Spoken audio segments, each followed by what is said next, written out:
by any stretch of the imagination.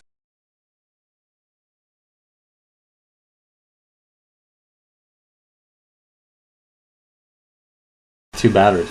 Are you guys really having a battery discussion during opening in general jackastery? He's the tech guy. My mouse isn't working. Who am I supposed to go to? You? The doctor. They I'm have those explaining blue to you pills. how to sign in the check roll for the 4,000th. They have those blue pills. Your mouse isn't working. See the doctor. I don't know what to tell you. Don't go to something battery operated right away. I literally have two batteries. Oh man, this is why he's the #1 producer in the business, folks. Ask and you shall receive. I ask for a battery and it's immediate, and boom, I think it's dead. But that's all right because we tried. Thank you so much. You have to actually hit the on button. No, it's on. It's on, dude. I hit the on button. One battery in there. It only takes one battery. And this segment is called Things We Should Have Done Before We Went Live on Air. Hi, can you fix that? That's not even on the board as that, but maybe we need to add that as a segment, I think. What am I drinking was the question you asked. New Belgium 1554 Black Lager. Nice, and I have a Deschutes Black Butte Porter. Which is a great beer as well. It is. You know, and it's funny. Saco Taco. Yeah. What are you drinking over there? I don't know. He doesn't I've care. seen that thing. It's an IPA. It's an IPA. Saco's got an IPA. Uh-huh. And you know, I said this to you before. I don't like New Belgium's Fat Tire. It's just not a beer I enjoy. It's not a bad beer. It's just not a beer I enjoy. Right.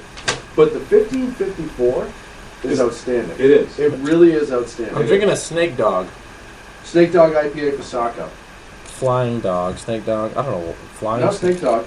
Yeah, okay. So we're all happy tonight. We are. So much to talk about on the big show. I have to throw out a word of thanks to Dan Butcher and Jason Miller for filling in for me today for the Edge of Liberty. Much appreciated to them for stepping up at the last minute. I couldn't make my show this morning, but I knew I left it in really good hands. Also want to throw a shout out to a friend, Charlie Simon. He's on 1380 KTKZ out here. A friend of mine as well. That was a little sharing. He threw my name out earlier today, so I figured I'd throw his out. Get even. But more importantly, I want to throw a shout out to Clint for bringing me beer tonight. Right. You're welcome. So you win the prize. You just became my favorite person between 8 p.m. and 8:15. Thank you. Thank you. If you're not in the chat roll, go to shrmedia.com. Make sure you jump into the live chat at 9 o'clock and tell all your friends, Facebook, Twitter, snail mail, I don't care how you get the word out. Tell all your friends. 9 o'clock, jump in the chat room or get us on Facebook and Twitter. And we're going to take What are we doing? the best way that we think, if he gets the death penalty, that Joe Carsonaia should be put to death. So that's going to be at 9. That's one suggestion right there. There it is. There it is. Saco. Took Saco a few times to actually get it in the chamber. Which is it. I don't think Saco really is good at that. I think we need to take Saco to the range. We get it. Because he dumped about 4 shells on the ground. For no reason. For no reason whatsoever. We do need a good range day. We haven't had a good range day for the SHR boys in a long time. So we gotta hook that up. That'll be a fun day.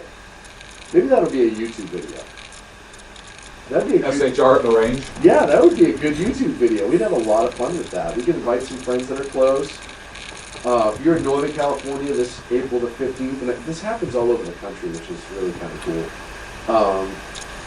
Rallies on all the state capitals, and one of the big ones this year from the Tea Party is going to be about a constitutional convention and spreading the word about that and some other things. So if you're not doing anything this Wednesday other than paying the tax man, you should join the rally and check it out, because I think about hitting our local one just for fun. It's usually a big crowd. There's some great people there. And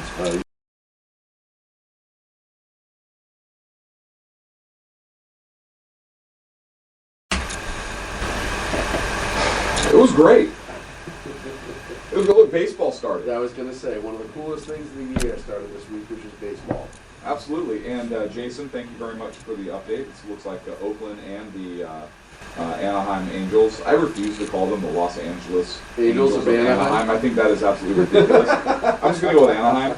It looks like they're both leading by 5. So thank you for the update, because while I love spending my time here, Yeah, you're missing a game. I hate doing it on days where there's a game, which is basically every Wednesday during baseball season. Right. So I don't like doing this show during baseball season. I can accept that. I mean, I love doing this show. Oh, just not during baseball. I just don't like missing baseball. I don't blame you. Like, your game's already over. You don't Right, care. I'm good. You don't care, right? You're selfish. I'm good. We lost today. The Sox lost today, but started off the season great against the Phillies. I mean, you want to talk about 5 dingers, grand slam, shutout performance by Clay Buchholz, who I had some questions about coming into this year as to whether or not he could truly be the ace of the squad after losing John Lester, but I think it's going to be a good season for us. I really do. Did you hear about what the Cubbies are doing? No. So you know, outside of Wrigley, they have those all the buildings that have those stands on top where they Americana experience for Chicago. You know, one of the things you do when you go to a game is usually the next game or when you can, you go sit on those. They're not part of the stadium. It's outside the stadium. The owners pay a profit share to the Cubs, so it's not a violation or anything like that. Okay. But it's kind of a cool experience to not be in.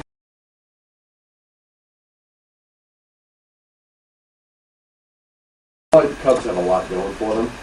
They need to preserve whatever they can. Right. I mean, they were responsible for giving us Obama. They're out of Chicago, Yep. so we don't like them for that. Absolutely. Their mayor is Ronald Manuel, so we don't like There's a them for lot of that. different things that can be fixed there. That's what I'm saying. Right. And so the Cubs turned around and filed a lawsuit because they were trying to put up signs in the outfield that would block the view of those buildings. And the building owners fought it and they ended up filing a lawsuit. Now, it's been going on for 25 years. Filing a lawsuit allowing them to put up gigantic signs that would block the view of those buildings. Even though they had a profit share deal with the Cubs and it was all legal, they're now trying to end it. And that was more popular in some ways than the actual going into Wrigley itself. It was a part of baseball, like I said, a little slice of Americana, something Chicagoans really enjoyed, but really a tourist attraction. That's now it's kind of going away, and I understand, you know, I definitely understand the capitalism part of it. Hey, it's their business, it's their company, It's their stadium. it's their stadium, they can do whatever they want. But I always get mad at owners who will take away part of the baseball experience overall in order to make a couple more bucks. Because So they have the right to do it, absolutely. but they shouldn't do it because it's just wrong. Well, I think when you're looking at It's wrong. yeah, it's just kind of wrong. It's to do rude. with fans. It's rude. That's better than wrong. It's rude. It's rude. It's not wrong. Right. Because it's there. It's They not can wrong, do it. they I can do understand it. that. But it's But rude. It's rude. It's definitely rude. It's unethical. No, Would you go unethical? no. I You would just go rude. I think rude is the absolute best way to put it. And you know what?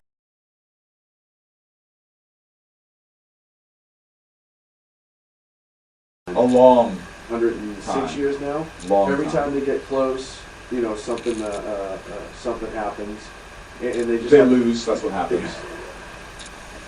You know, and they still have, you know, they still have a really strong fan base. Yeah, WGN, which is a national station, did drop the Cubs and contract. Thank you, Jason. They're hurting. Never mind their open. Did you hear about their opening game? Apparently, half the plumbing went out in the stadium, and so the beer cups had to be recycled. They don't play at the Oakland Coliseum. No, it was like an Oko game. Right.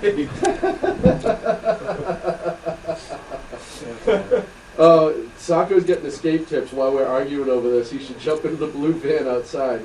Right. The joke is on you because we parked 5 blue vans outside. That's right. 4 of them have cages. Right. Right. And one doesn't start. One won't start. It's kind of like this show sometimes. That is actually the best metaphor for this show some weeks. It's got a cage inside and it won't start. That's pretty much where we're at. But yeah, opening game. What does that tell you about what your season's going to be when you literally can't take a leak while you're at the baseball game? Well, you can. Right, just not comfortably. Right. T-Bone actually was showing me a device that they had. Some guy on YouTube. It's essentially a rubber tube like a bike tube that's like 5 feet long for men to be able to go to the bathroom in a conspicuous manner in public. And that would have been great. And just like tube it 5 feet away, That's exactly what it is. like to somebody else. right down your jeans and So down the bottom. here's what I would do with that. I would hook that bad boy up and just like hang it right out.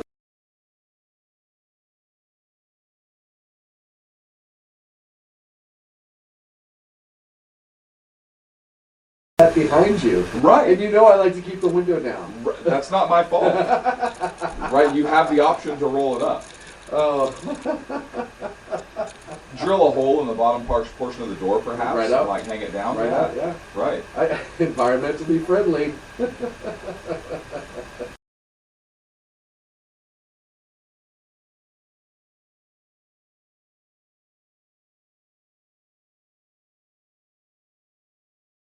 I appreciate her staying up late on the East Coast to listen. And so I appreciate that. And it's And I fun. love MKL. I know. She is awesome. I know. I had the opportunity to meet her one time, and she is absolutely awesome. She is a wonderful human being. Probably one of the most patient individuals, at least as life went on, she had to be. Anyone who listens to my day show knows exactly who MKL is. That's kind of the funny part. So listen to my day show and you'll find out. That's my little teaser for tomorrow. You want to find out who MKL? Listen tomorrow on my day show. See what I did? It's called radio. I love the look on your face right now.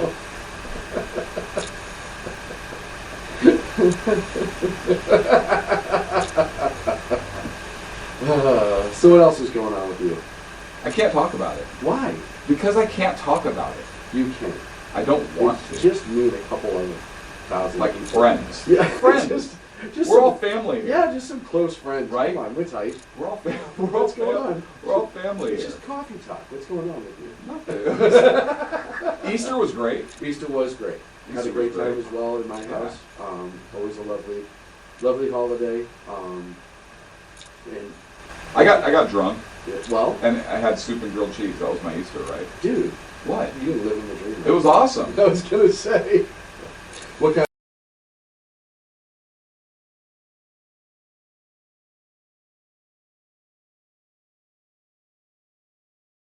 Drake's Imperial Coffee Stout. Yeah, now I have to try it. You gave that rave review, so that's Yeah, gonna be something. like 9%, I put it in my phone. 22. Next time I Yeah, go. it is outstanding. Good. Outstanding. Good. I'll absolutely check that out, and I appreciate the tip on that. Hey, look. It's 8:15. It's time to get to the big board of topics.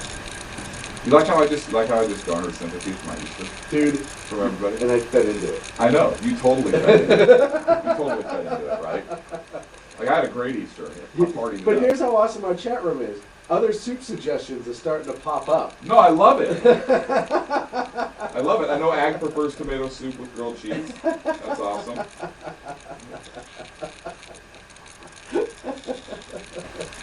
Oh man, so Did you go for a run this week like you were going to? Oh what? Like to the refrigerator? Yes. Okay. Yeah. No, I made it all the way to the fridge. Okay, perfect. I was like, no, nobody was chasing me with a gun. What Right, and even so, you don't run. right? No, I just kind of just Turn and argued. face them and fire back, right? That's, yeah. Just have the argument. So there's a new book coming out, and I just saw this today. It's a tell-all book about the White House in general, but there's going to be some interesting stories coming out about the Clintons. I bet the Bushes were just hated since they're Republicans. Horrible, and I'm going Right. to get into that as well. They were terrible. Yeah. Horrible to the staff. Wait. Oh, wait, no, I'm looking at the notes. They actually were very low. These Oh. former White House workers covered 10 different administrations. And they tell about everybody, but it's actually the Clinton administration that is kind of keyed in on the most, where they talked about how tumultuous their lifestyle was within the White House. The anecdotes are contained in The Residence Inside the Private World of the White House by Kate Anderson Bauer. Brower. It says Bauer on mine. Does it? So that Brower on my note. Only the birth certificate.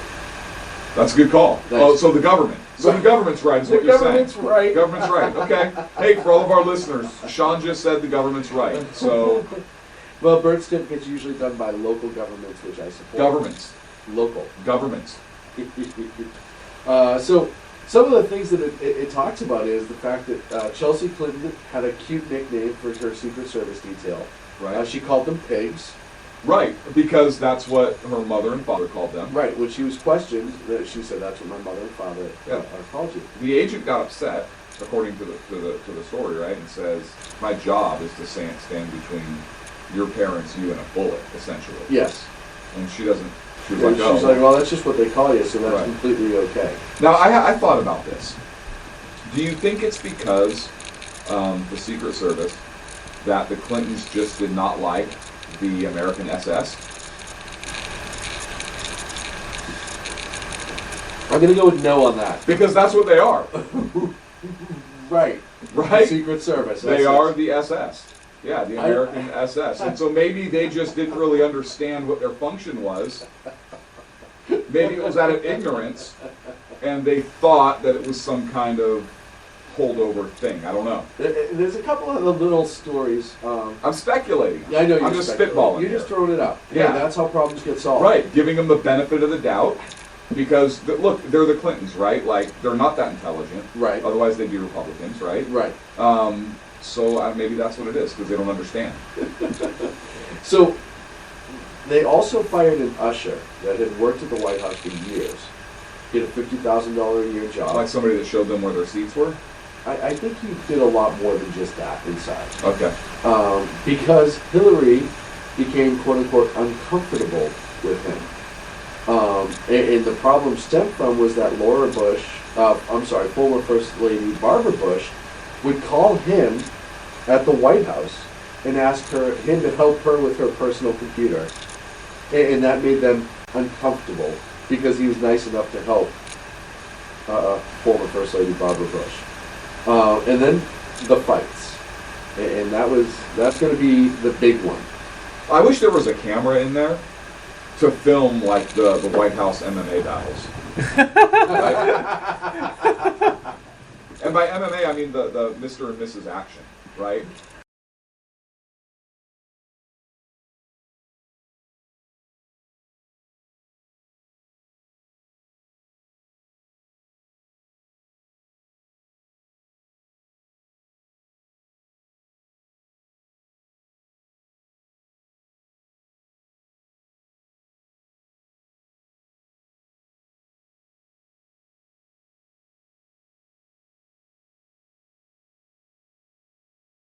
That a maid had entered the first bedroom, of a couple's bedroom, and found blood all over the place. Mm-hmm. And it was the day before then President Clinton came out with stitches. I believe it was in his forehead. And stated that he ran into the bathroom door in the middle of the night. But the White House staffers are pretty sure that Hillary hit him with the book. And I'm not saying that she probably should defend Hillary on much. But when your husband's scandal of having an affair with an intern went all over the world, Right. and you're essentially in the public eye for being the woman who's married to, and for the rest of her career now, because she knew she wasn't going to divorce him, that would ruin her politics, and her life in general, probably, to some level. So she went Louisville Slugger on him with a book, allegedly, and that's what really caused the damage to his head. And again, I don't know that I fault her for that. What I do fault is the Secret Service or whatever sworn peace officer was there who failed to take action for domestic violence. Absolutely. Because that is a serious crime. And that's the commander-in-chief. Right. You have to protect him at all costs. Absolutely. Oh, could you imagine? Could you even imagine? Right. That would have been amazing. So is there going to be anything that comes about for these SS agents in terms of failure to act? Probably not. Probably not. There should be a congressional probe. There should be. Because the President of the United States allegedly was attacked And nobody did anything about it. Ag wants to know which book it was that she threw, the Communist Manifesto of Rules for Radicals. Probably her signed version of Rules for Radicals. She and Saul were pretty close.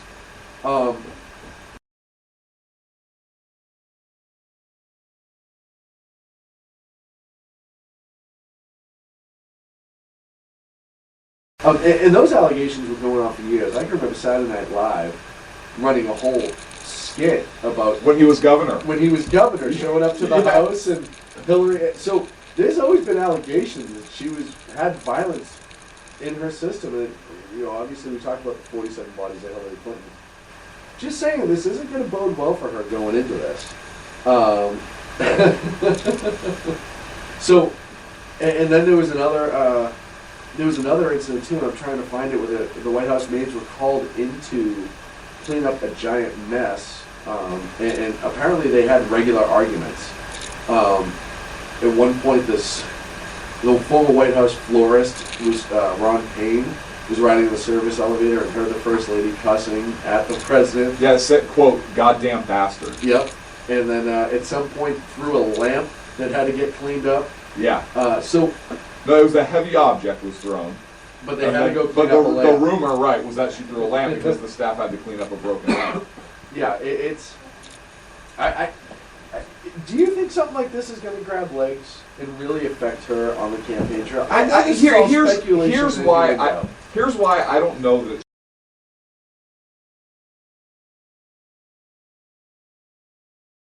Hey, I found out this man I was in love with, my husband, had been having an affair, was cheating on me, I was publicly embarrassed, I was the victim.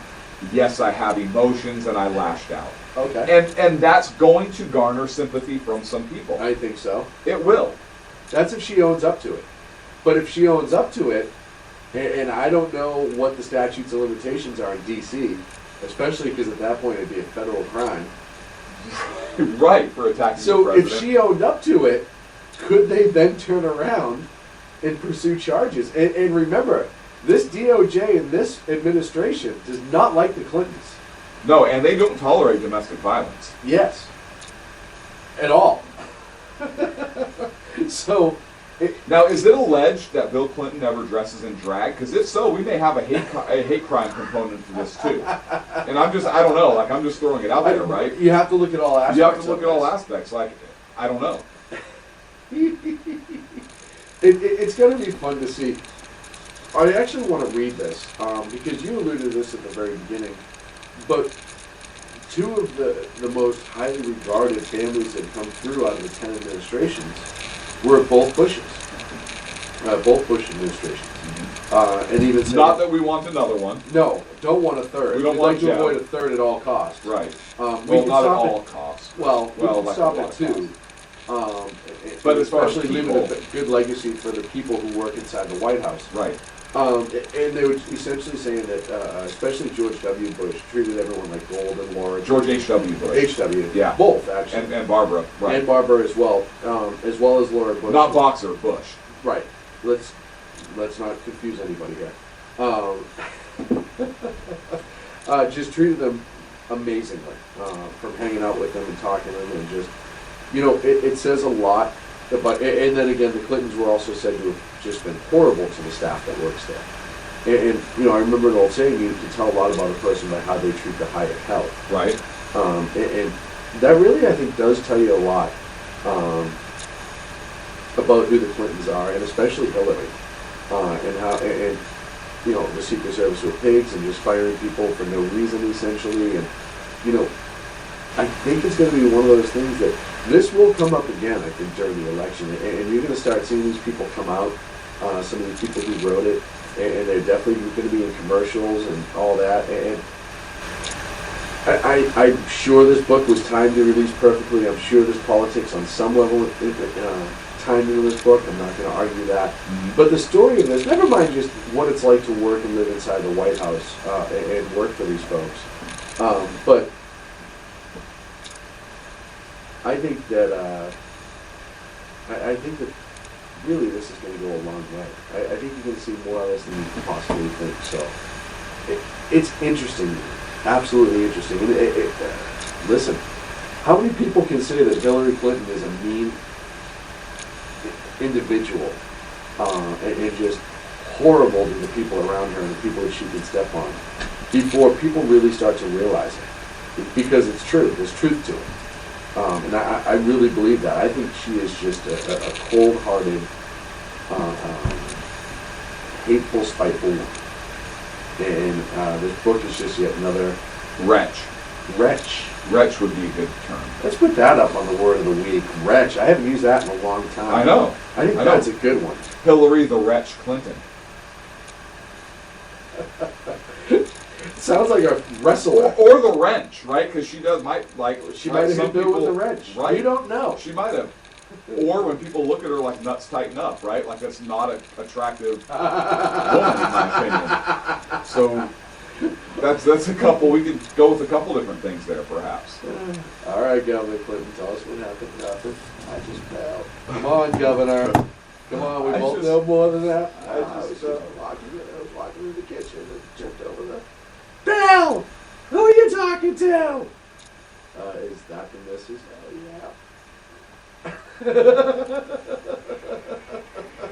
yeah. Such, you gotta Google that, SNL, Governor Bill Clinton domestic violence. It actually comes up. We're up against a break. When we come back, we're going to talk about Senator Rand Paul announced his candidacy and kind of maybe get into a little bit of the Republican field for 2016. Yeah, it's gonna.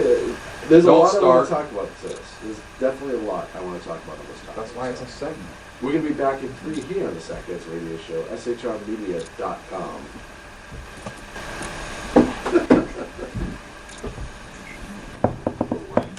The wrench. Kill the wrench. It sounds like Hildebeest.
Guest 9029.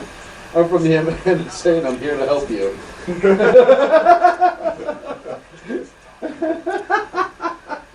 That's got to be Cammy. No, she's, I don't know, maybe.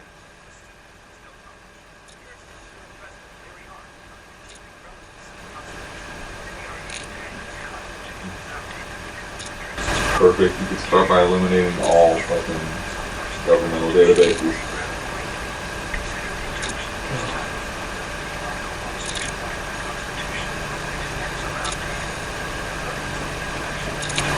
How do I get people to channel?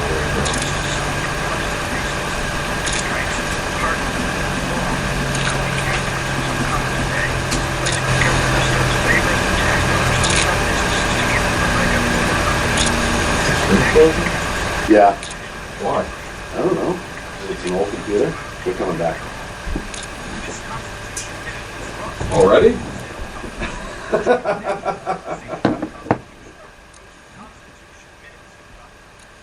And welcome back into the Sackheads Radio Show. Thank you so much for joining us this evening.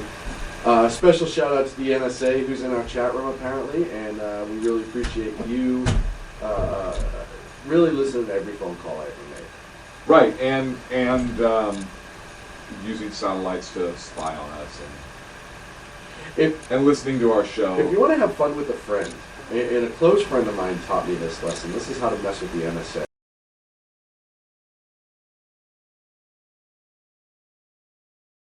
Right. To get tapped into by the NSA. Right.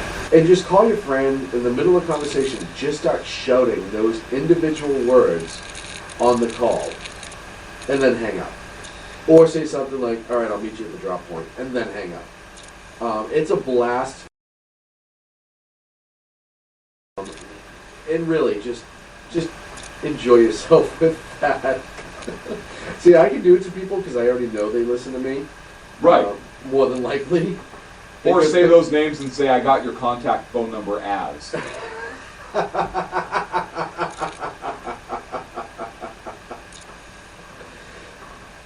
That's not a bad idea. Right? Actually, that's not a bad idea. So, just thinking out loud of how many ways that could go south.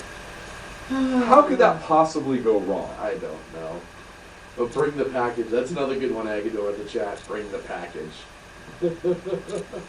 Hey, make sure you grab all that lime and meet me at the spot. I got the shovels.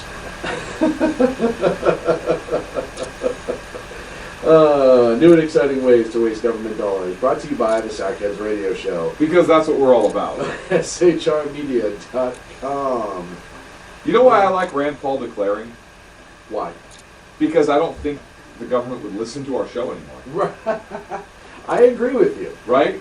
Like our listenership might go down because of that. Right, but we'll lose 1 or 2 a week. But hey, you know what? That's fine. Right. That weird drone wouldn't circle the studio anymore.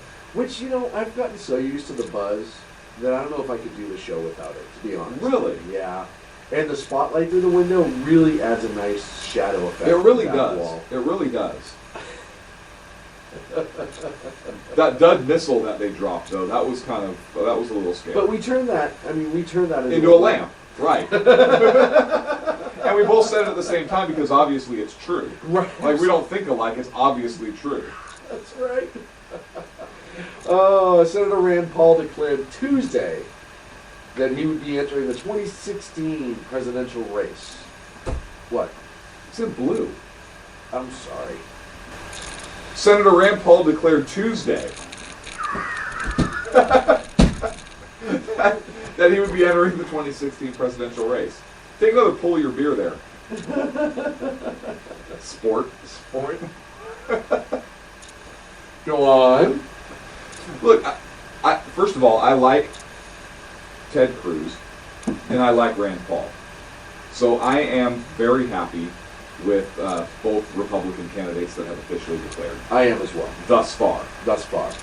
I don't know what Jeb Bush is waiting for.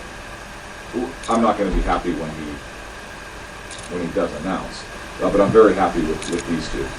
Here's why I think Rand Paul actually has a good shot. He's actually polling very well. He's polling much better than I think anyone expected. Well, he's polling right up there with Scott Walker, with Ted Cruz.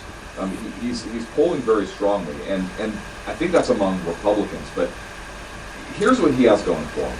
I think his biggest drawback is going to be his traditionally more isolationist point of view, which I'm not opposed to.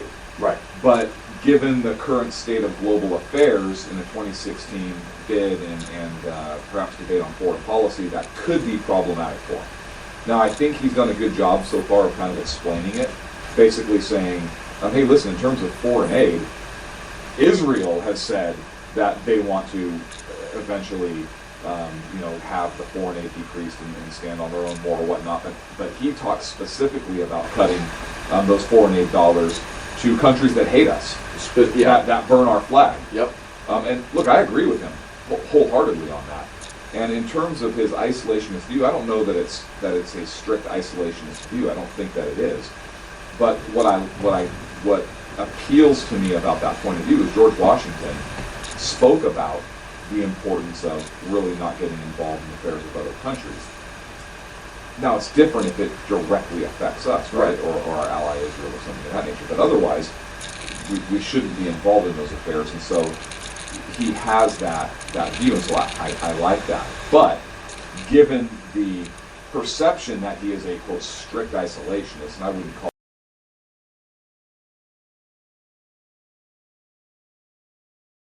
going to have to explain that Quite a more, bit. right, particularly running up. And he's already kind of started to get out in front of it, which I like. Like I said, I saw him when Hannity did his interview with me the other night. He kind of explained that about, hey, I'm talking in terms of foreign aid. Why are we giving money to countries that burn our flag and want to kill us and hate us? He's absolutely correct on that. Why are we giving aid packages? And he did to those kind of countries? try to clarify his Israel statement, because he did list Israel as people who shouldn't be getting money. But as a couple people said in the chat room, the biggest question mark, I think, for conservatives with Rand Paul is his defense policy. And I think it's correct to question that. It's correct to question everything. Everything. Right. Everything. And with him, that is my only question mark, is how he is on defense. I'd like him to explain more. I'd like to hear more about I would it. like to hear more about it. With that, before I draw a specific conclusion. The things I've heard him, I know came up in the chat room, he's no friend of Israel. But I think that he's not he certainly is not against Israel like I think this administration is. I think he just wants to kind of pull back some of our treasure that's going over there, and Israel has kind of set the same goal for themselves. So, I don't know, I want to hear more about that. But here's where I think he has a good shot. Here's why I think he has a good shot. First of all, he really kind of taps into the untapped corners of the Republican Party, much like this show has done. He reaches out to that younger, conservative, libertarian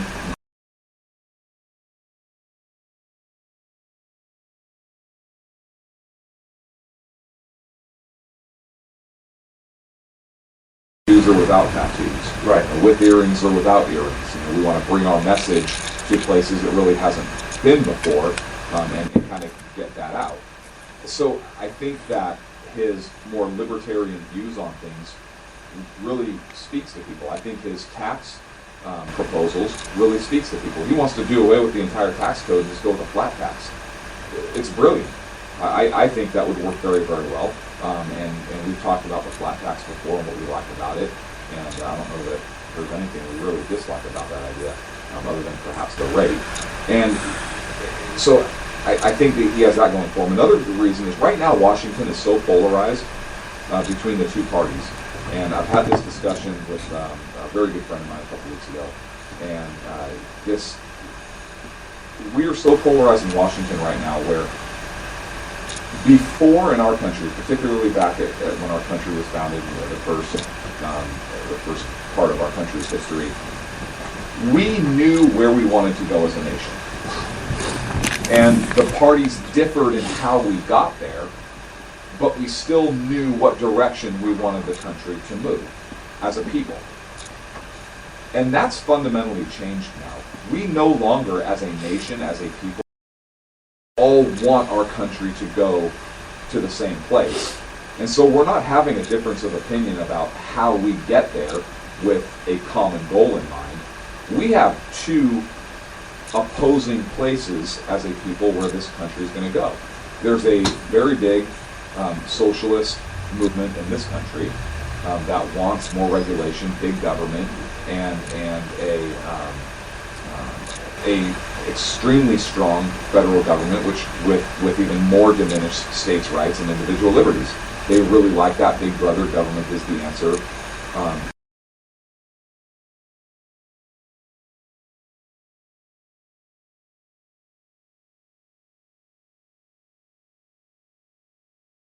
Should be. We really want states' rights, and so we are really heading two totally opposite directions, right? More tax, less tax. Big government, very little government, or at least limited federal government.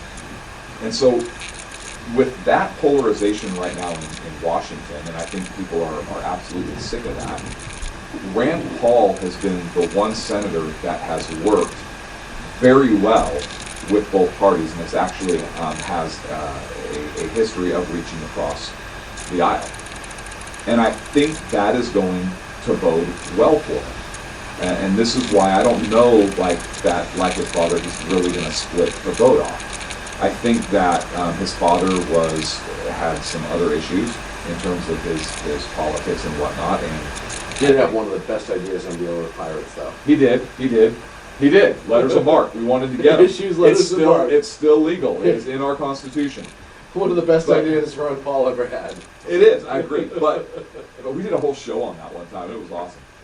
But I think that he kind of understands what split the party with some of the things his father was preaching, and he's kind of done a good job to fix some of that.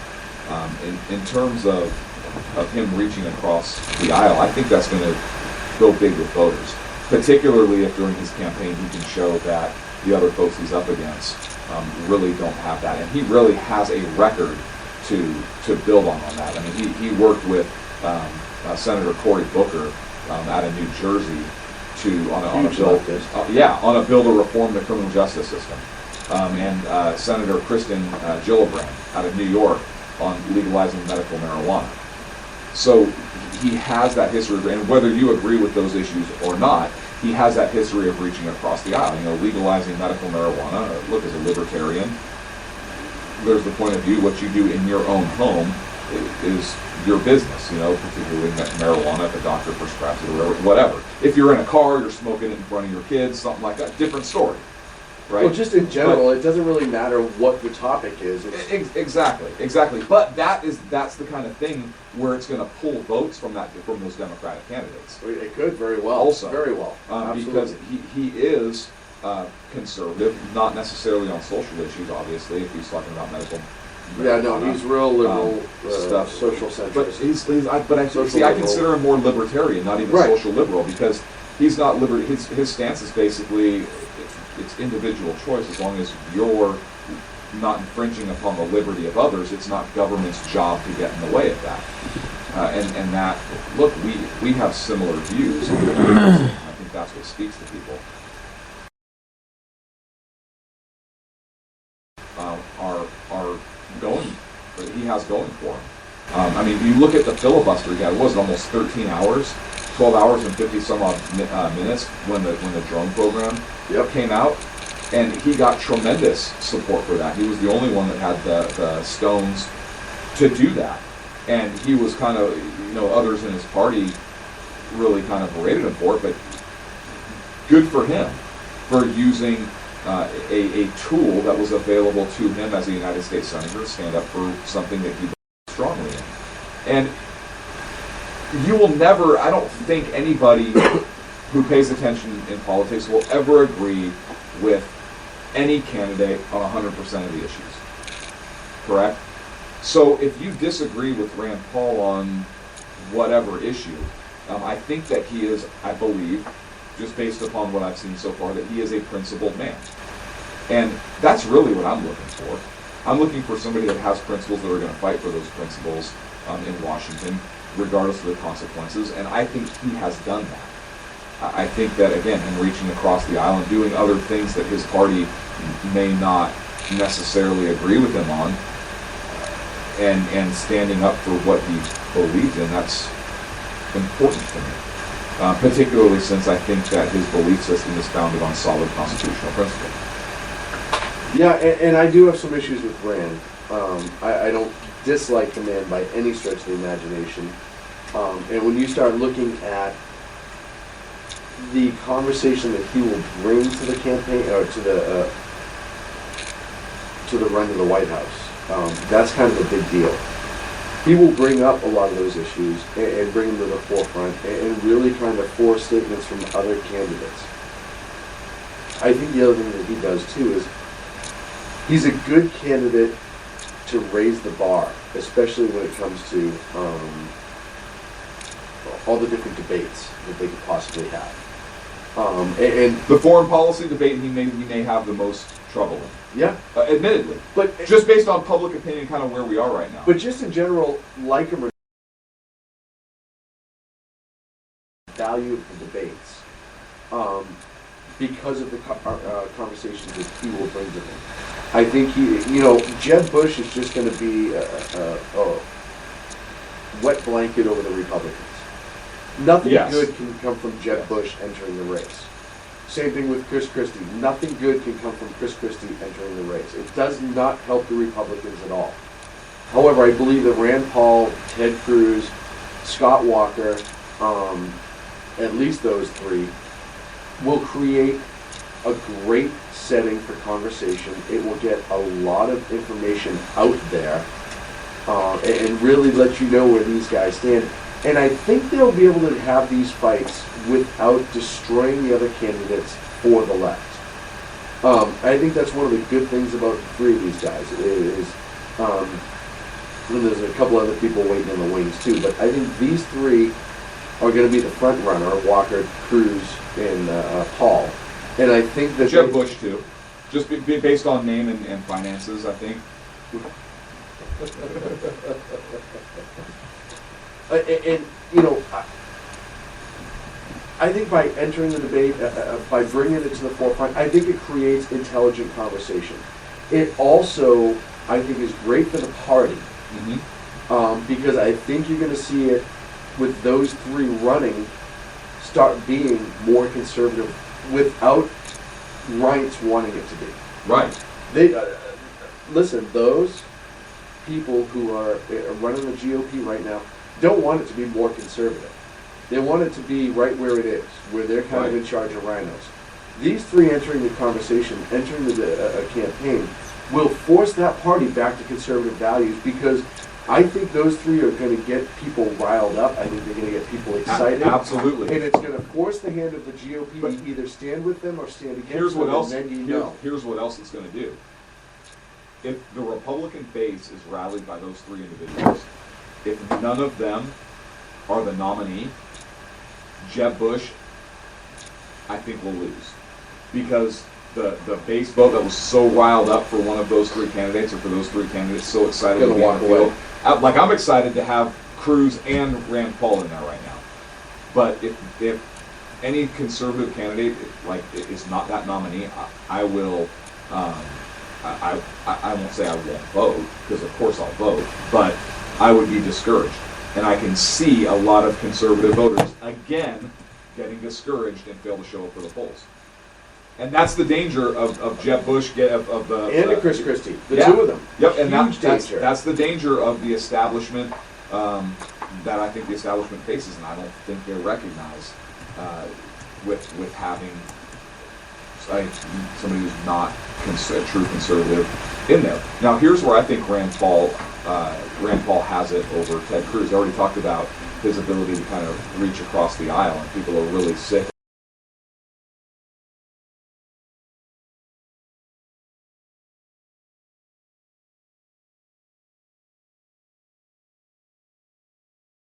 place where Rand Paul can kind of really focus and pick up points on Cruz.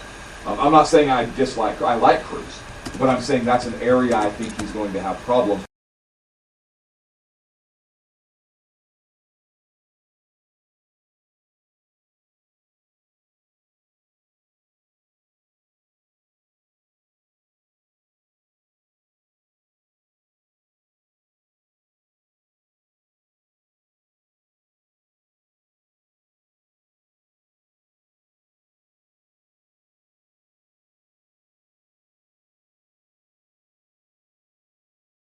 And I think, I'm sure he's totally for it because he's really a big government guy. no, I don't think so. But Of course not. I think that he hasn't had some sort of plan or even discuss a plan. I think You know, scares some people. I'm not saying it should or it shouldn't, but I'm telling you what. but I honestly, feel. what's the biggest issue right now? Is it?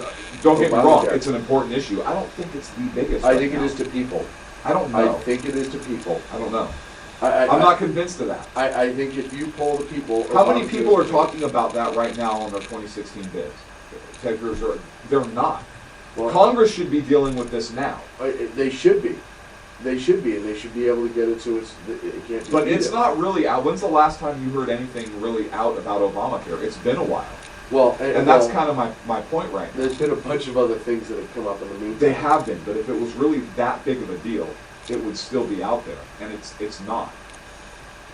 I think what the literal biggest issue is, I know we have a few minutes left, is ISIS and the security of our nation. Yes. And as Fisherman said in the chat room, the economy. I personally think Absolutely. those are the two biggest issues. Agreed. I'm telling what I think the majority of the people are thinking. And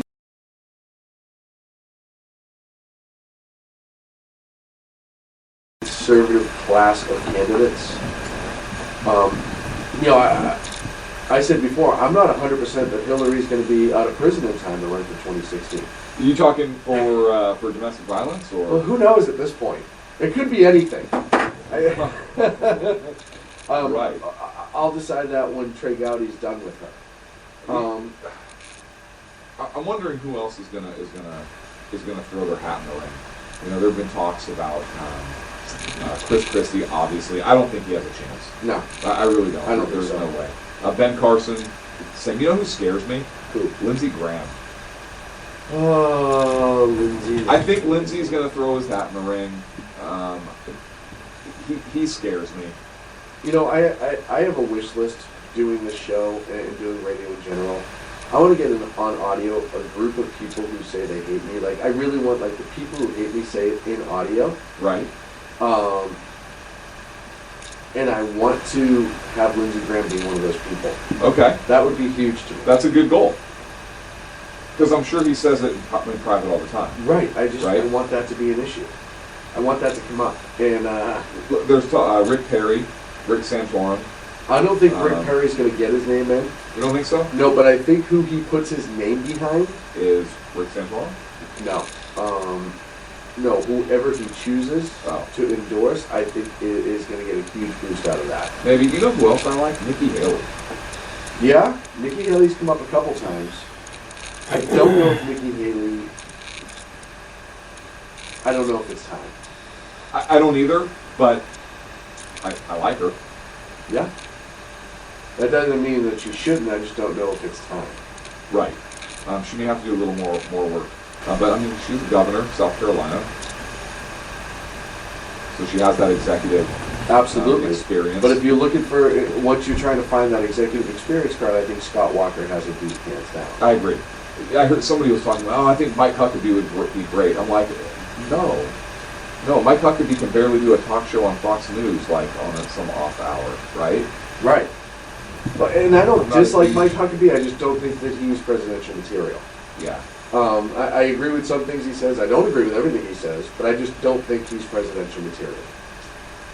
Mitt Romney's obviously declining to run. Paul Ryan declined to run.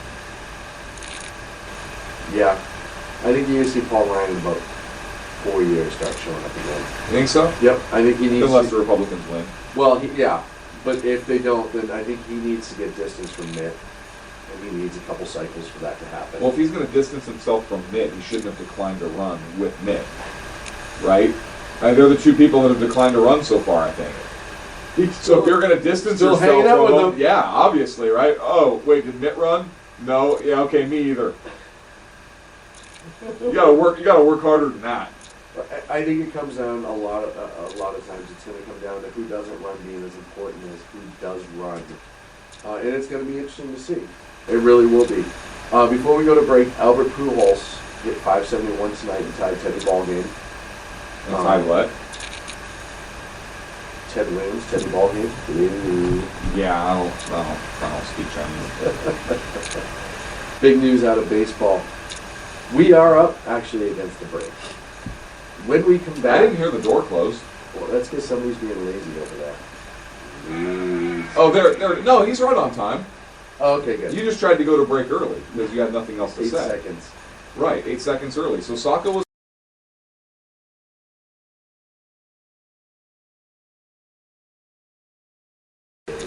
When we come back, we're going to talk about the conviction of Dzhokhar Tsarnaev, the Boston Marathon bombing, and if he gets the death penalty, We're gonna play a game. we're going to play the game. It's the execution It's game. almost like 1,000 Ways to Die, Right. execution style. So get ready. Get your fingers warmed up for the chat room. Get your fingers on it because we want you to weigh in on this. All And your be suggestions. creative. Be All your creative. suggestions. Start now. No, don't start now. Start when the segment starts. Okay, fine. Start now or when the segment starts. Either Whichever one. you want. Either one. Is that better? Or on Twitter. Or on Twitter. Or you know what? Is this Twitter box on? We'll be back in 3 on the Sack Kids Radio I Show. love that I had to ask you earlier, hey, so how do I search for this? Totally did. You're like, How do you not know? right, it's a a Twitter giant box, magnifying right? glass.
There you go.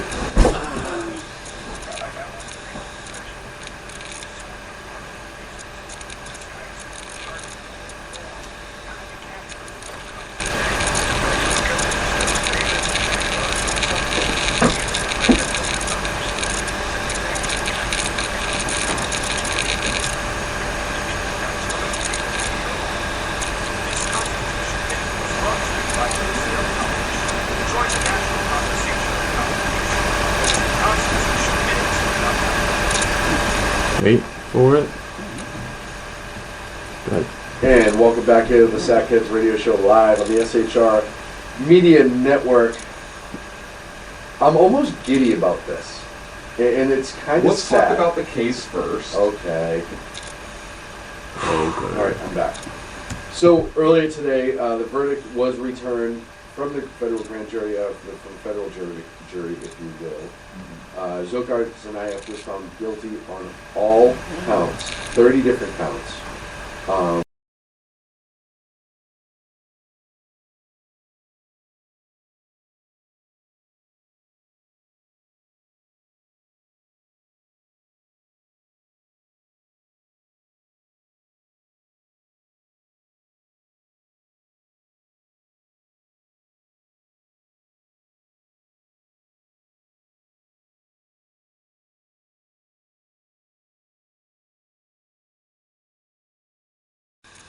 And I think this day does show, if nothing else, that we do have the best justice system on the face of the planet. It does work. And, you know, you can get, it's hard to take good out of this. It really is because of how many lives are affected. So it's hard to say, oh, you know, this is good. Yeah, it is good. I think it'll be better if he gets the death penalty. But for the lives of those people who are involved, I think this is some sort of closure. I think healing can start for a lot of those people. I think healing can start for the city, because, you know, I have friends and family there, and I know, and it never really started even though he was caught, and it never really started because he was on trial. Knowing that he was going to be convicted, I think will start that for a lot of those families. And if you watched some of the interviews afterwards from family members and people that were there, tell their story again, it's so hard to not want the death penalty for this animal. I have yet to see a statement from the federal government or the president specifically about this. The U.S. attorney in Boston came out and you know, essentially gave kudos to everyone that was involved in the investigation, and everyone who testified, the victims and witnesses that testified, and the jurors who had to sit through and watch just some horrendous video and autopsy photos and evidence, and you know, they saw the body, the one of Martin Richard, the most, and essentially how he was just beat from the kettle bomb or pressure cooker bomb that exploded, and what it did to his little body. You know, they went through a lot too, and that's probably nightmares that they're going to have for a long time. So it's a good day for the city, it's a good day for the country, as good as it could possibly be with such a horrendous incident. And now, the next phase is obviously sentencing. You know, I know that Boston in Massachusetts is typically anti-death penalty. I know that they have, they outlawed it in Massachusetts. I don't know when it was, you would know better, which is why you wanted to introduce this segment. I think it's 52. Was that when it was? Yep. And so I know they're typically anti-death penalty, and even recent polls kind of show that they're against the death penalty. In this case, since this was an attack on their hometown, I don't know that they would be anti-death penalty. And if this guy thinks he's going to be a martyr by getting the death penalty, so what? Right. Right? Who cares? Right. He's not, so that's fine.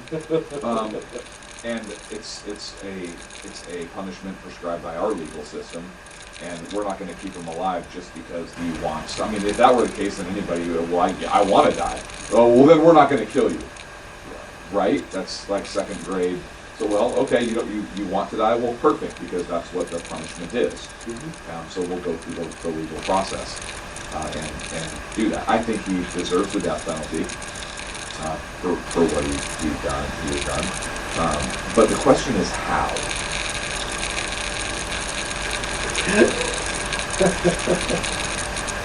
And this is the good part of the segment. This is, and we got to it pretty quickly. But we know that here in the United States there are only certain legal ways that we can execute somebody, right?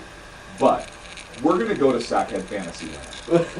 Let's go, folks. And we want to know what other ways that we may be able to employ if a court were to impose such a punishment, that we could do this. And I actually found a method that was used in ancient Persia called scaphism. Really? And what it was, this is a person is basically stripped naked and placed in a tree trunk, and the only thing showing is their hands and feet and head. They're then force-fed milk and honey until they develop a severe case of diarrhea. And then they cover their entire body with honey in order to attract other insects, and they're kind of left in this stagnant pond. And as the human excrement accumulates, the insects get attracted, and they begin to eat and breed inside the skin of the victim. Wow. Where it usually takes them about 2 weeks to die. I thought that was kind of an interesting way to go, and it paints a picture. And another benefit of this is you could almost do an enhanced interrogation over the 2 weeks it takes this person to die. Right? And it's not torture because you're carrying out a death sentence ordered by the court. Interesting. What do you think? I listen. I don't think that's a bad idea. I mean, it allows for... It allows for a lot of options. It does. It really does. it really opens him up to have a conversation, if you will. Let's see. That's so wrong. All right, let's keep going. What else do we got? I have the What about a Nordic Blood Eagle? I want to go Iron Maiden. Iron Maiden? Classic. Okay, like the band, like just make him listen to it until he just wants to rip his eyeballs out? No, the actual Iron Maiden device, classic, old school, kind of that medieval, being real about things method of dying, and a lot of suffering involved, which is, in my opinion, okay in this. It draws it out a little bit, which I'm okay, aren't you?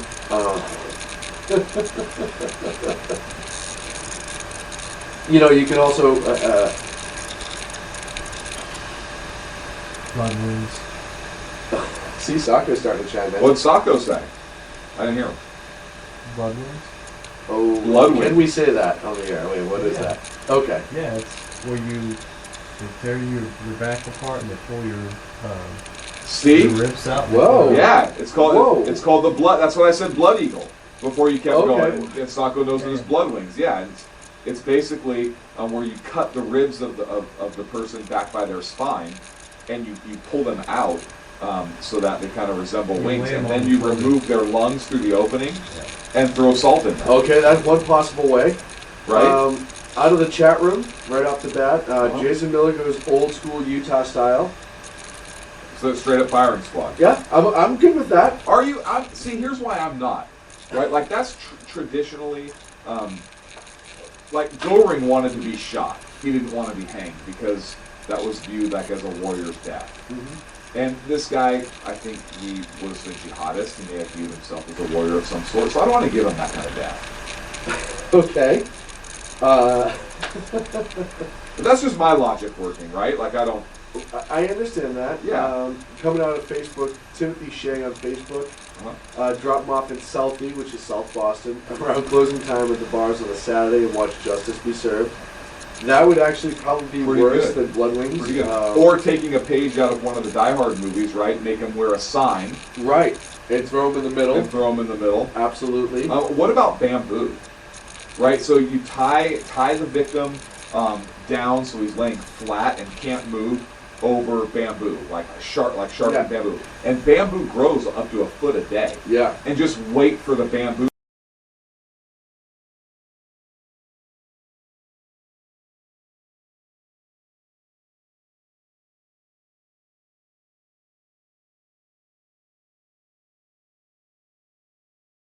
Quick and to the point. Hey, you know what? It saves a lot of money. Right. I can absolutely does. respect that. What about seppuku?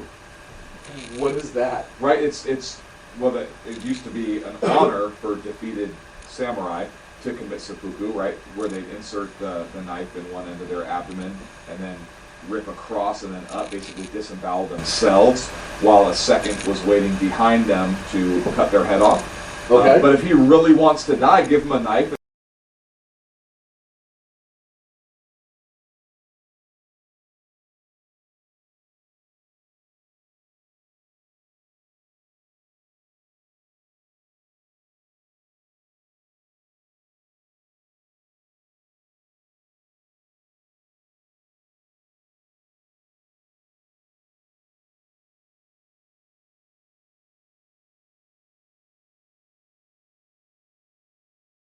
And no last meal. No, gosh, no. Oh, no. No. Let's see. Ken for the chat room. This one's creative. Drop him from 35,000 feet with an MP3 of Roseanne Barr singing the national anthem to a cassette tape, headphones duct taped to his ears. Wow, that is creative. That's very creative.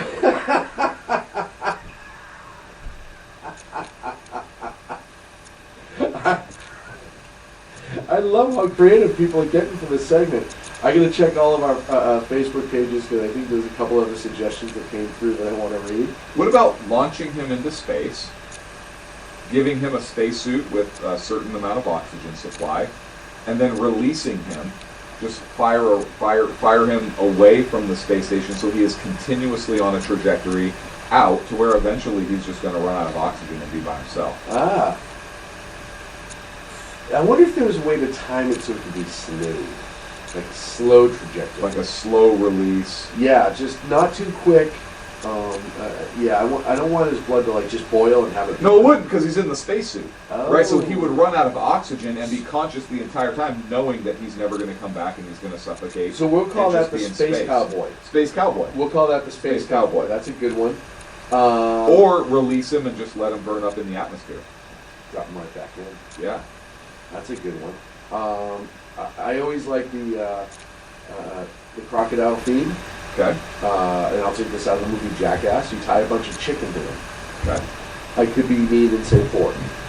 Say pork. Okay, pork. Yeah, say pork. And you have him, and great minds think alike, MKL drawing quarter him. I did mention that earlier. Yeah. But you bring him to a crocodile or alligator farm, and don't feed them for like a day or two. And just drop them right in the middle. Or a week. Week, that's fine. Week, 2 weeks, something like that. I don't want them to suffer though. They haven't done anything wrong. So I don't want the alligators to suffer whatsoever. Right. But just drop them in the middle and just see what happens. Was it you who had the amazing idea? Who had the amazing idea of televising? No, that wasn't me. That was somebody that tweeted you or sent you a message. That's right. Hold on. I can find that one because that was a great idea. It was a great idea. Jason Miller has a great idea about allowing the families who suffered to have a shot at him. And you know what? I think that's actually a good idea. But how about we allow them to, all of them collectively, to break every single joint in his body, Stretch him. like every single joint. Fold him up into a little box, like whatever, right? But leave him conscious Yeah. the entire time, so they could have a part in it, and then carry out whatever execution style the court ordered, and that could be part of it. That could very well be part of it. I think that's a good one. It was Jersey Joe, and I found Okay. the statement. He says, George Collin had a great idea. Have a pay-per-view death penalty. Money goes to paying off the national debt, and you can also have sponsors. So essentially, if Crisco sponsored it, you could drop them in boiling oil. If Remington sponsored it, firing squad, and so on and so forth. So all of those are awesome ideas. And like you said, if you really want to do something good with it, all the money cost for the investigation and the trial, et cetera, the pay-per-view money could pay that back, and then the remainder, it could go to Israel. Mm-hmm. I think that would really sit home with him. Let's see. There's a couple other ones that I'm a big fan of. The rack, putting them on the rack, just stretching them. Okay. Mary Brockman had the pressure cooker with it on high and just leave his head in it. Okay. Have you ever heard about the brazen bull? No, I have not. So this was proposed in Sicily by a metal worker, Perillos, and basically designed a metal bull that could fit one person inside. Uh-huh. So it's metal, and the one person is in there, Uh-huh. and then a fire is set below it. And so as the person slowly cooks and burns to death, the head of the bull was designed to convert their screams to sound like the noises of a bull, and the smoke would escape out of the nose. So it was made for people to really enjoy. I could see why that would be Right? But let's do it with like a pig. right. Because you could set the squeal up. right. That wouldn't be all that Set the hard. squeal up, no. I think that's a good idea. There's some really awesome options. One of the ones that I actually enjoyed as well is make him run the Boston Marathon, Uh-huh. but lay glass down the entire portion of it. Eventually, I think that would get the job done. It's slow, painful, kind of has a little representation there. I think that's one possibility. And make the date significant. Absolutely. Right? Like execute him on the day of the next Boston Marathon. Right. That's a possibility. I did get a text message that said you should Looney Tunes it, throw him out of throw him out of an airplane with a backpack, and when he pulls the cord, it's just an anvil. Right, and then on the ground where he's supposed to land, paint a big black circle. Yeah. You can fall right through it. Right.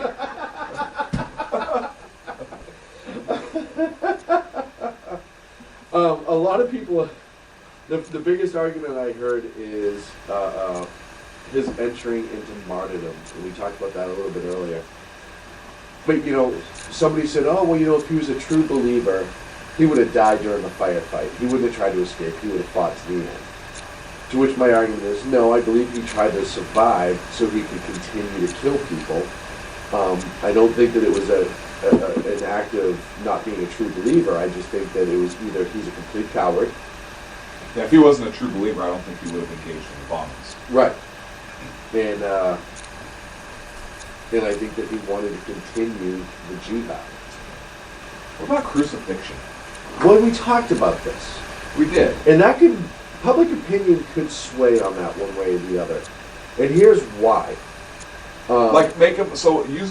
Piggybacking off of your Boston Marathon idea, make him carry the cross top of the cross for the entire length of the Boston Marathon. Oh, absolutely. That wouldn't be a bad And then one. crucify him on it. But I think a lot of people would be upset of the symbolism with the crucifixion. Criminals were crucified. It wasn't just Christ. I'm not saying it's a bad idea. I'm just saying that some people could confuse that. Let's see, what's some other outstanding ways? There's a ton. There really is. Look, this guy, to me, I have zero sympathy for him. At all. Particularly since he set the backpack containing the pressure cooker bomb right next to an 8-year-old. Yeah. It didn't even have the heart to even try to get rid of the 8-year-old or move it when the 8-year-old wasn't Right, there. right next to a kid. Zero sympathy. A little kid. This guy gets absolutely has nothing coming. We could have one sponsored by, there's one I missed. Hold on, there's a good one in the chat room I missed. I gotta get back to it.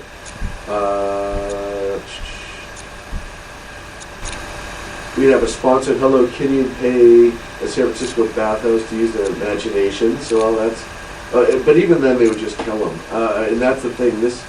I think you see with things like this, it really spans all. It doesn't matter. I think those on the left, like we talked about Massachusetts, last time they killed somebody was 1947, I believe it was.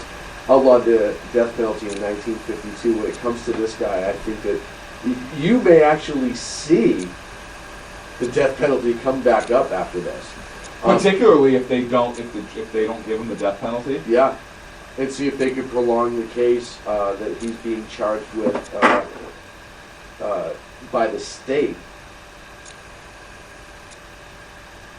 in the death of Officer Sean Collier.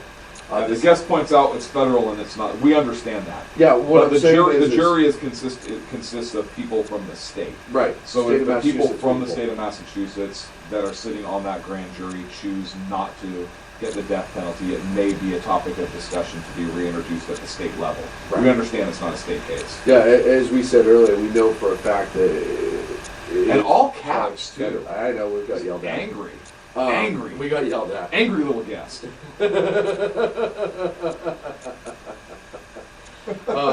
But yeah, so if he was only charged on the state level, he would not qualify. And I think you could see that change, especially because he did assassinate Officer Collier. And much like states that have the death penalty, execution of a police officer or murder of a police officer is one of the qualifiers that automatically puts you at the top. Caps are easier to see. This is true. I apologize. We did not miss that. We did. Whatsoever. No, we did. We got it. We got it. Have him play hockey. Oh, Ken's thinking something that would strike right at home. Hockey goalie tied to a net, no protection, and have the Boston Citizens pay $100 per puck shot. Now that would raise some money. But let's do this. Let's do all the sports in the Boston area. Oh yeah. Right. So after all of the puck shots, then he gets tied at home plate. Drag him into Fenway. And and they But get then only major league pitchers have to pay like $500,000 to be able to throw an to inning throw out. at him. Yep. Right, to throw at him. I think that's a really good one. And then basketball. Basketball, we could have him be the basketball. And have like Shaq. Be the, what is this, Caddyshack? Be the ball. Be the ball. What is this? No. No, tie him up with his genitals over the rim. All right, now we're talking. Right, and let Okay. them shoot hoops at that. Football, have to run back a punt. But it's actually the Patriots he has to run it back against. Right. No protection Right, whatsoever. and any player they pay X numbers to actually get a hit on him. And they get to be in full gear Oh, absolutely. with spikes. Absolutely. Well, yeah, why wouldn't you have spikes? Right, and he doesn't. Why wouldn't you have spikes on your uniform? Right, I that's think my that goes point. without saying. Obviously. You could also, the New England Aquarium has a couple sharks in it. Okay. And So you're talking after all of the sport teams. or in lieu of. Okay. And what you could do is fashion oxygen to him, nick wrists, ankles, couple other things with a knife, get a little bit of blood going, and drop him in at lunchtime. Okay. And then you could pay admission to Like watch lunchtime it for people or lunchtime for the sharks? for the sharks. Oh, okay. I mean, you can do it lunchtime for the people too. That's Get fine. more people to come in. and Right, see. they're on their break or whatever. So that's a possibility too. You could also just have them sit in traffic How about this one? in Boston, and you probably want to commit suicide. How about this one? On the 4th of July, during a fireworks show in Boston, strap him to a gigantic firework, launch him up in the air, explode him as part of a 4th of July fireworks celebration over the city of Boston. Talk about symbolism. Yes, absolutely. Ag is adding to my New England Aquarium idea. You could have people buy a piranha for $100 and put it in the tank with him. Jason has an SHR mallet that we could use on him as well.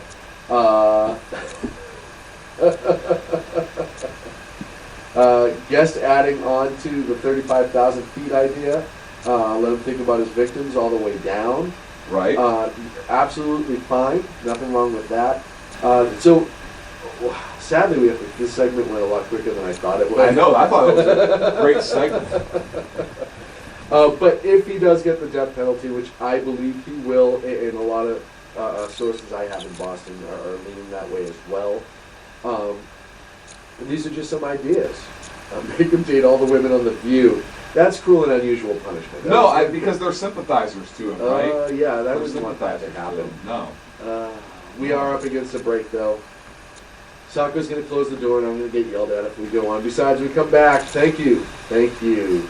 Thank you. Thank you. And MKL chimed in the room that she'd want 15 minutes with the mallet and him. And absolutely, I can guarantee you that that would hurt him. When we come back, we'll discuss the Iran non-deal. Right, the Iran framework. Ish. You can't live in a house that's just a frame. Thing. We'll talk about that when we come back. All that, we wrap up the show here on the Sackheads Radio Show live from the SHR Media Studios.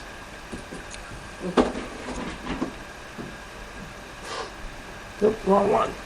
That was fun.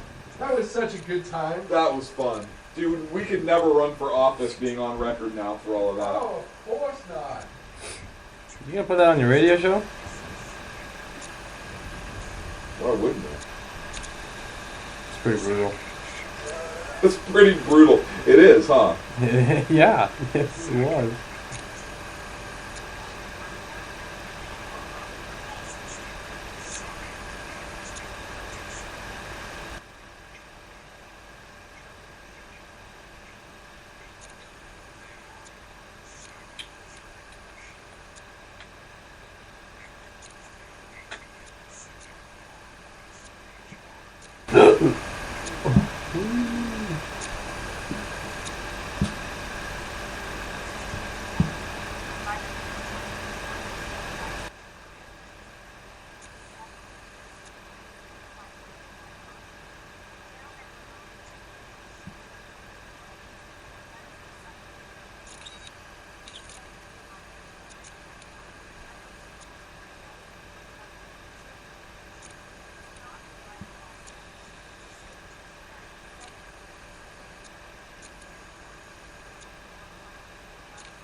10-0 Oakland, bottom of the 7th. Huh? 10-0 Oakland, bottom of the 7th. I think they had that one wrapped up. Maybe. It's Oakland. I don't take anything for granted. You're fine until September.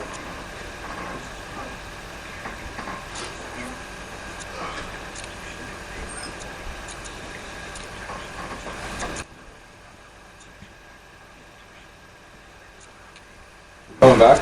Almost. Yep. See, I gotta get up at 3:30. I'm taking off again right after. I gotta get up at day shift. Yeah.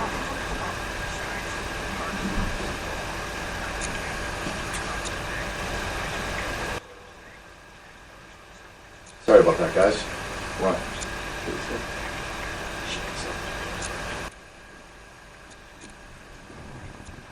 I'm gonna talk about this.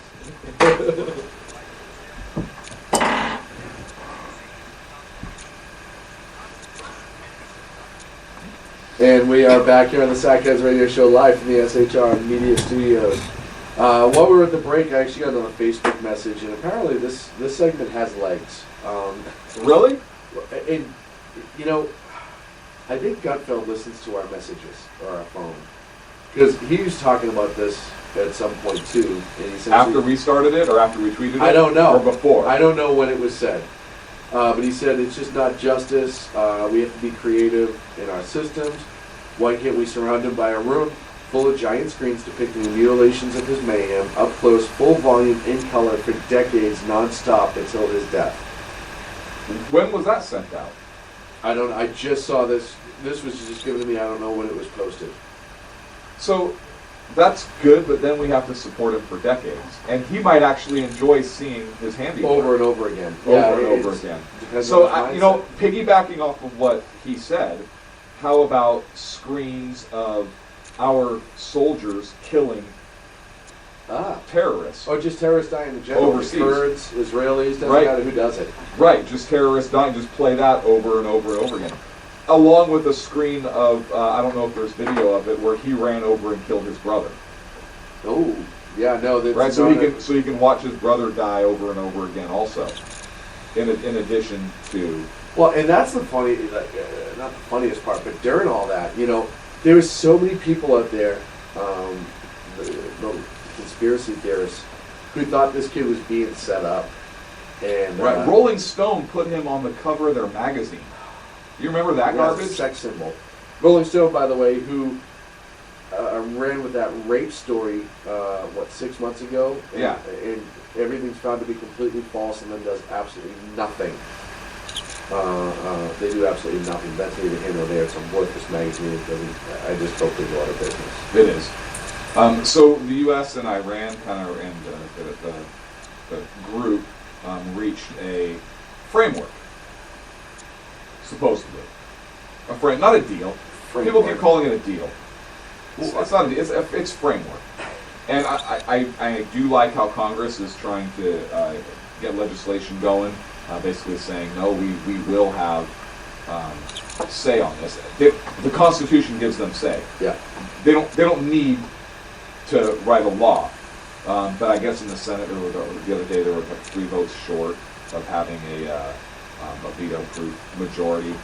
They're going to get there. I hope They're going to get there. But here's the thing. Here's what's concerning. There are some differences between what the U.S. is putting out and what Iran is putting out. And not even little subtle differences. That's the best part. Right. It's like night and day. Right. Like the heavy water reactor is one part. In the U.S. Fact sheet, the U.S. says that the heavy water reactor at Iraq is going to be redesigned, rebuilt, will not be able to produce weapons-grade plutonium, and that it will be destroyed or removed. And in Iran's statement, they're saying, nope, the Iraq reactor is going to remain. And we're just going to update it so it produces less plutonium.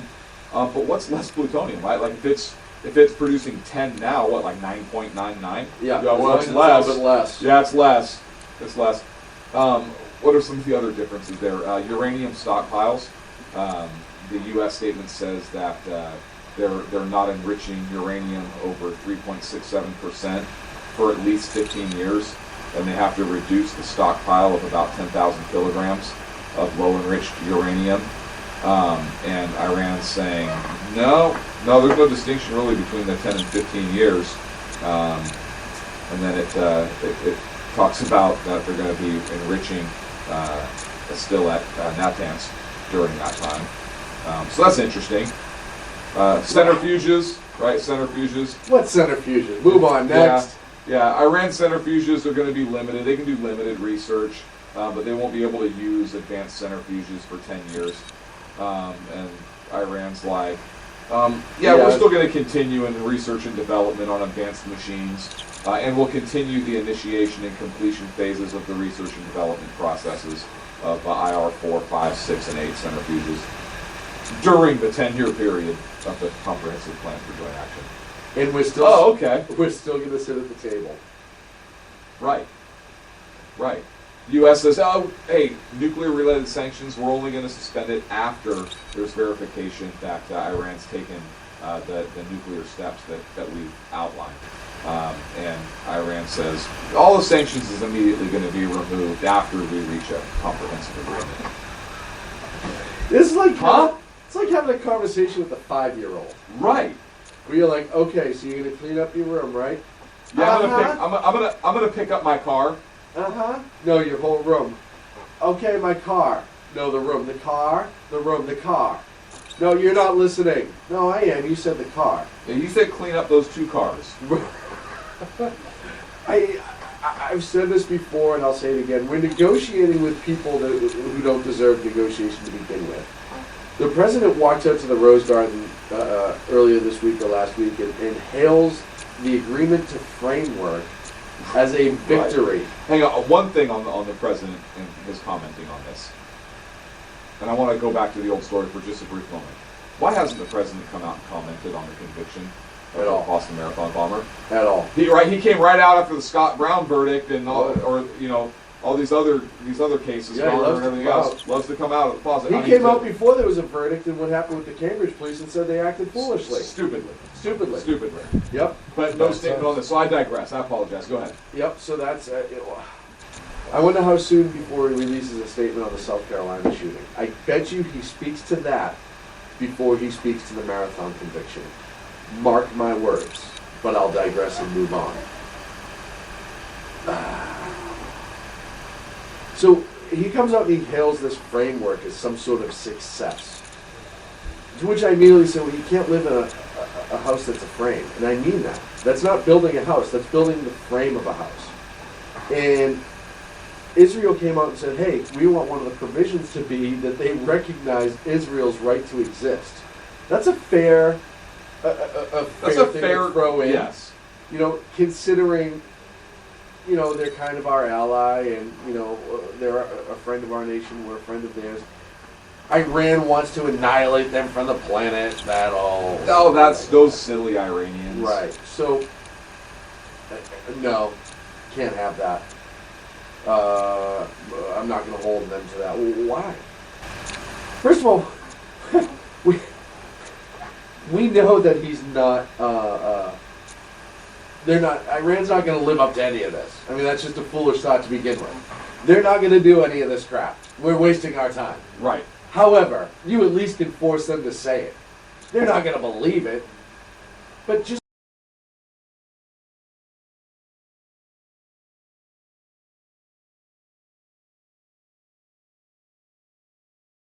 You guys like Israel now. Okay.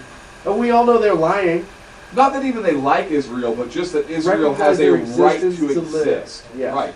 Hey, Israel has a right to live, just like you do. There. Just see what happens.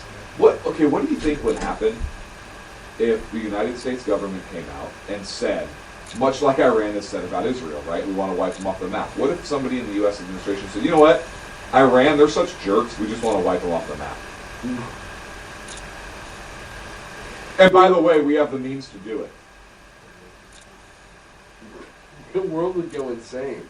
They would. There's a great. They would. There's a great video out there. But nobody's right now. going insane over Iran saying this. No, because they've gotten a pass.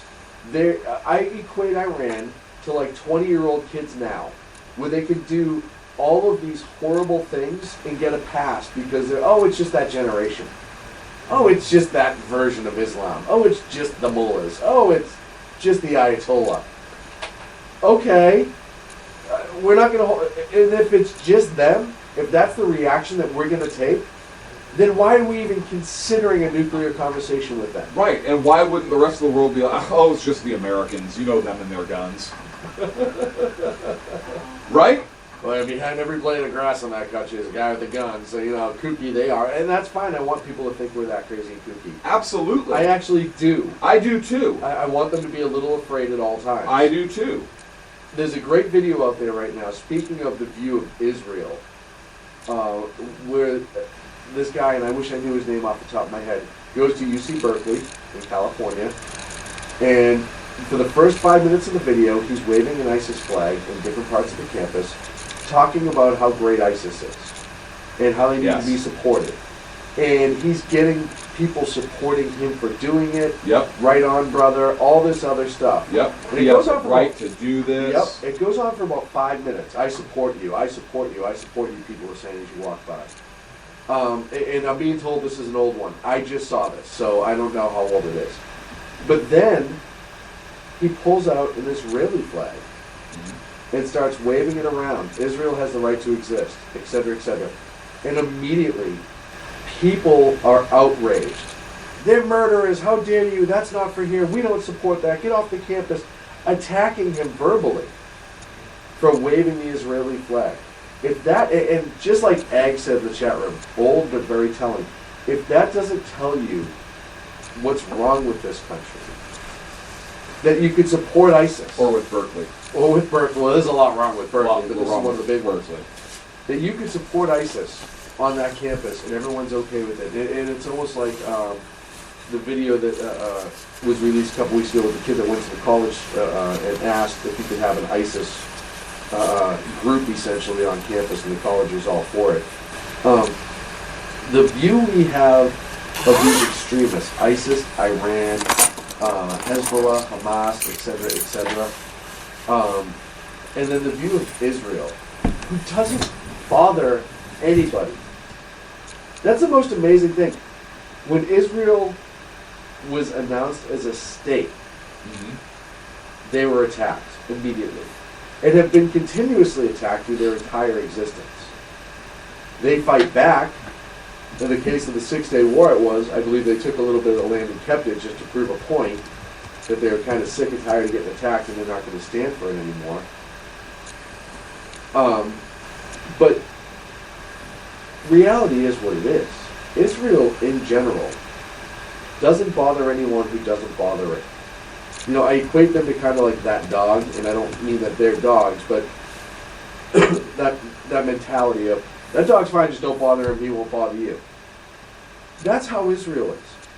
If you don't bother them, they're lovely people. But if you attack them, they're going to fight back, and they're going to do it in a way that says, we won't put up with this. You look at the last go-around with Palestine. How many rockets were intercepted by the Iron Dome before Israel took action? You want to talk about turning the other cheek. I want to say, and we sat here during the show, I had the rocket, the Red Alert app. I remember that. And it was going Every off time there was a rocket attack into Israel. Every 2 to 3 minutes for 3 weeks straight on the show. It was going off. And then the invasion started, and everyone was outraged. How dare they invade? They have a lot of nerve. But this is the view of a lot of people about Israel. And then you have Iran, whose whole goal in life, in my opinion, is to wipe Israel off the face of the planet. Even if that means taking themselves out in the process. And our ridiculous administration sits at a table with them in Switzerland. And I blame England.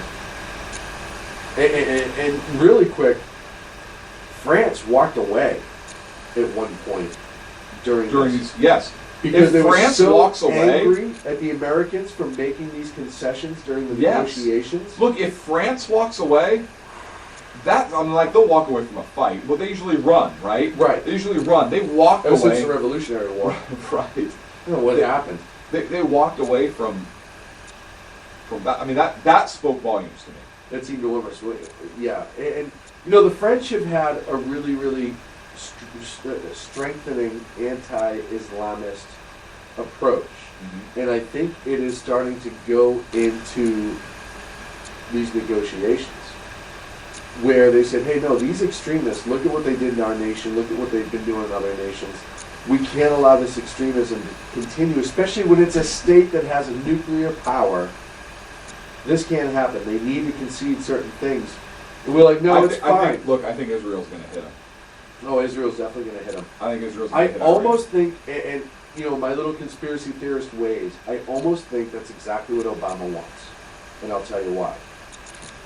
We negotiated with them. Oh, we tried to fix it. Everything was we tried to do fine. Everything's okay. And then Israel's like, yeah, they're going to bomb us. No way. We're going to live it. There goes Israel again. This is why they can't be trusted. We had it all figured out, and they just go in with their bombs and clean them off the face of the planet. You have people who are making excuses that live over here about why Israel shouldn't be nervous. Right. Go move to Israel and tell Israelis they shouldn't be nervous. Right. Because you know what? When you're that close to Iran, you don't need a 10,000-mile ICBM like they do to hit us. No. 2,000 max? If that. I don't even think it's that far. They have that technology. They have that technology already. And they don't need a big warhead to take out Israel. It's very, very small. It's a small country, yeah. You a tiny country. You cook one off, and you're going to affect that entire region. Look, there's no way Israel can let that happen. I think they would use military force, absolutely. And look, they have a heck of an air force. Oh yeah. But I don't know if they could take Iran in a ground war, not without U.S. support. And who else is going to support Israel?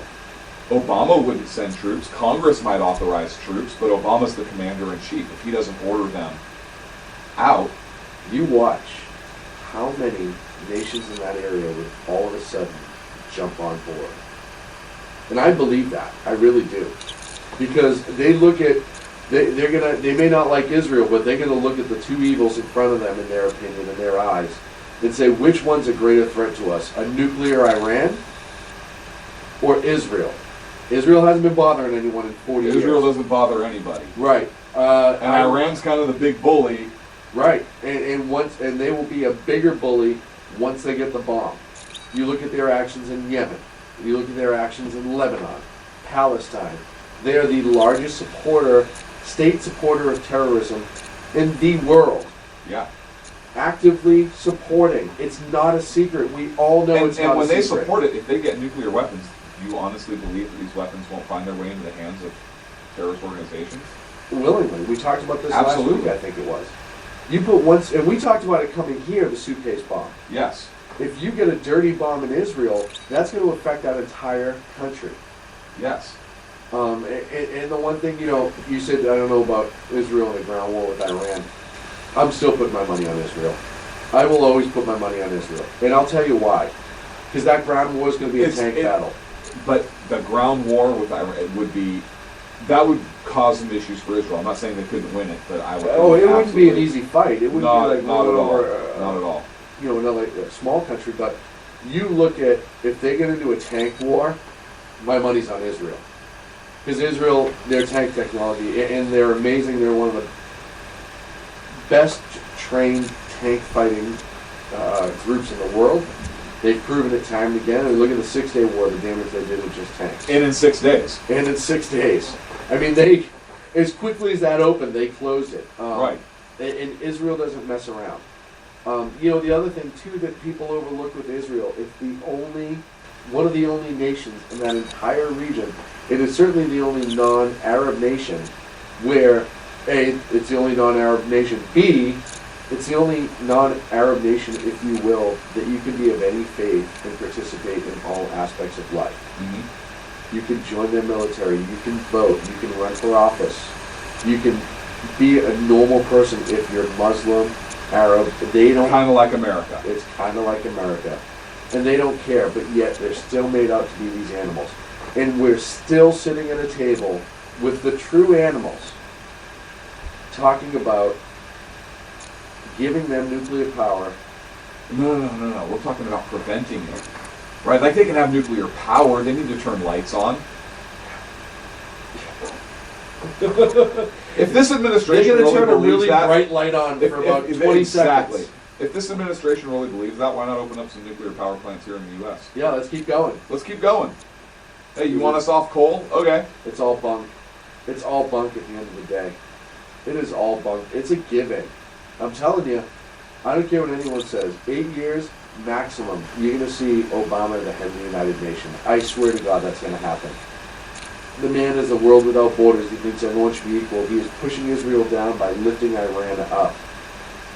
And we're just allowing it and to our happen. country in the process. Absolutely. Because our country in the process.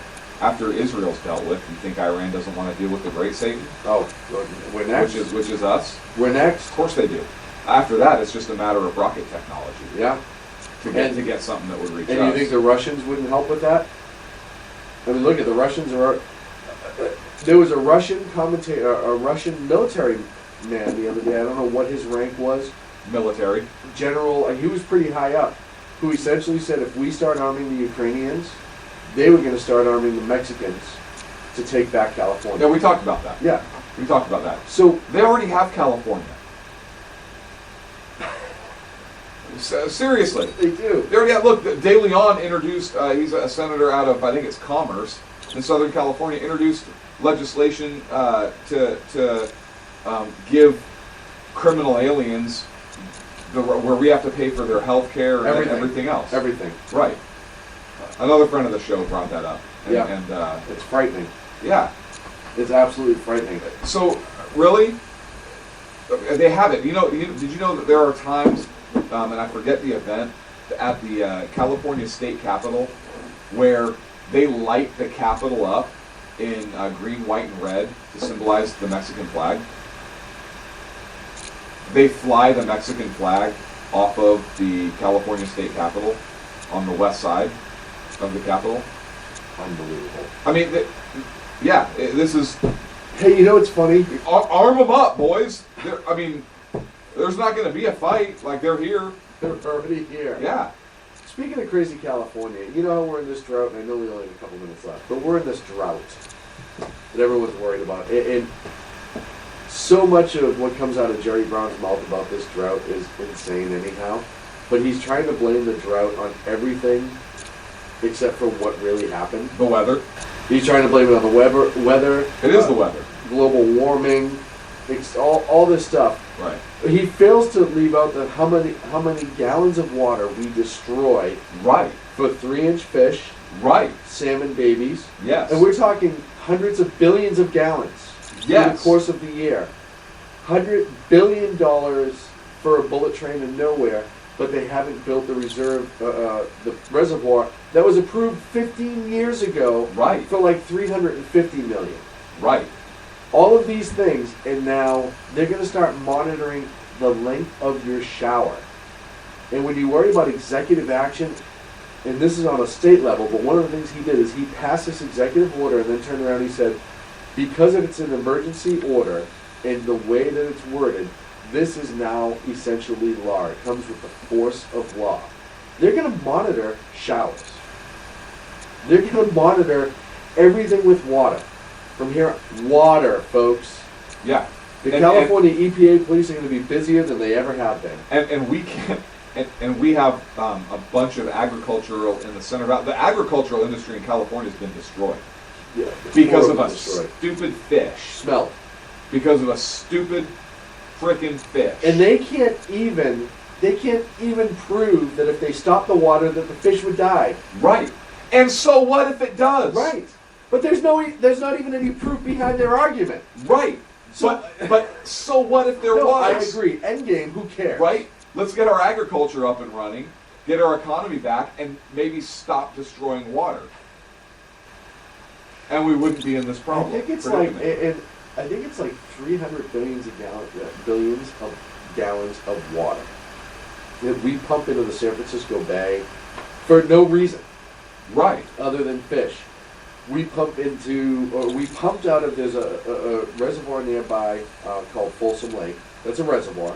Yeah. That we pumped it out of to change the water, 100 million gallons or something like that, to change the water temperature for the baby salmon and to help them get to the ocean faster. Something they do naturally anyways. Yes. I'll tell you, I say this before and I'll say it again. California is the petri dish for leftist progressive thinking. And when it happens here, it usually happens in other places.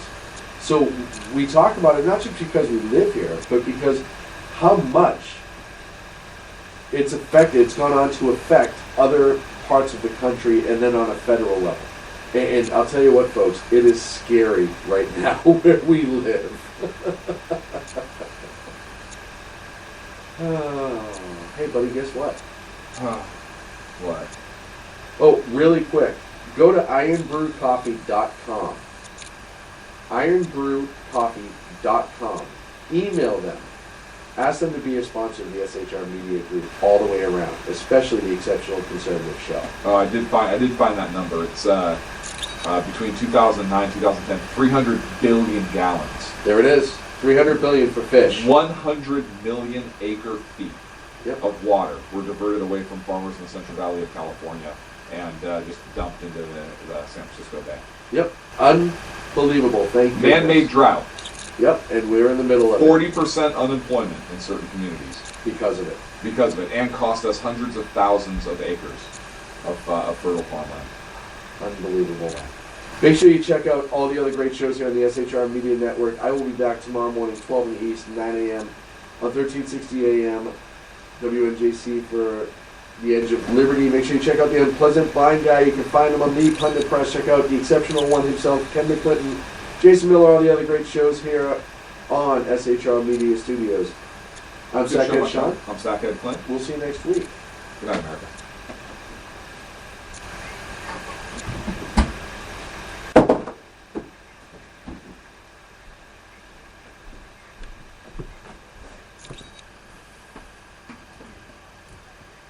I think that's all of it.